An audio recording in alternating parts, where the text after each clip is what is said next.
यहाँ के संसदीय कार्य मंत्री महिपाल ढांडा और डिप्टी स्पीकर कृष्ण मिड्डा साहब हैं। सर, आज राज्यपाल ने अपने अभिभाषण के जरिए सरकार का विजन रखा है, किस तरीके से देखते हैं सर, सरकार कैसे आगे बढ़ रही है सर?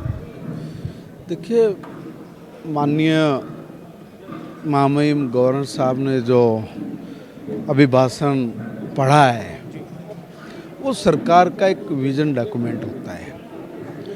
सरकार ने जिस तरीके से हर वर्ग को आगे बढ़ाने के लिए, हर वर्ग के उत्थान के लिए जो स्कीम्स हैं और उनमें जो बहुत बेहतरीन परिणाम निकल रहे हैं, उन परिणामों के कारण उन स्कीम्स को आगे बढ़ाना, उसमें ज़्यादा से ज़्यादा फंड्स की व्यवस्था करके देना और उन स्कीमों के जरिए और जन कल्याणकारी नीतियों के जरिए अंत्योदय के भाव को जागृत करते हुए उनका अंत्योदय करना। तो बहुत क्लियर है कि भी लाडो लक्ष्मी योजना जैसी योजना जो शुरू की गई है, अलग अलग जो योजना है उनका जिक्र किया और ये कहा है कि इनके चलते महिलाओं के सशक्तिकरण पर सरकार जोर दे रही है। देखिए, ये तो है ही।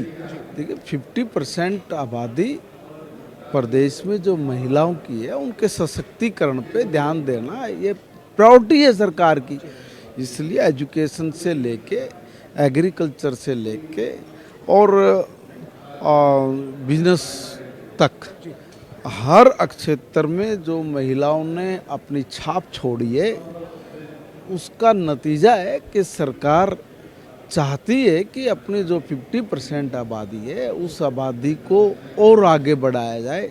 महिला सशक्तिकरण जितना होगा उतना ही प्रदेश आगे तरक्की करेगा। अंतिम सवाल है ढांडा साहब, ये साथ में विपक्ष ये कह रहा है कि कॉपी पेस्ट है, लगातार 10 साल से इसी तरह की कॉपी पेस्ट की। देखिए, मैं एक निवेदन कर रहा हूँ, रटी रटाई बात, कॉपी पेस्ट तो ये कर रहे हैं। जब पहले दिन राज्यपाल का अभिभाषण 2014 में पढ़ा गया था, तब से लेकर आज तक इन्होंने एक बार भी राज्यपाल जी के अभिभाषण को, सरकार के विजन डॉक्यूमेंट को पढ़ा नहीं। तो वे उसी बात को इनके दिमाग में चढ़ा हुआ है। कॉपी पेस्ट तो ये 10-11 साल से कर रहे हैं। आज इनके हाथ में कॉपी थी, सामने थी, इनने किसी ने भी नहीं पढ़ा, किसी ने उसको सुना नहीं और निकलते ही कहना है कि कॉपी पेस्ट है।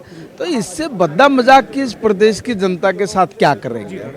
हमारे साथ महिपाल ढांडा थे जो हरियाणा के संसदीय कार्य मंत्री हैं, विपक्ष पर निशाना साध रहे हैं और ये कह रहे हैं कि जो विजन है सरकार का वो राज्यपाल के अभिभाषण के जरिए सदन में आज रखा गया है। मेरे साथ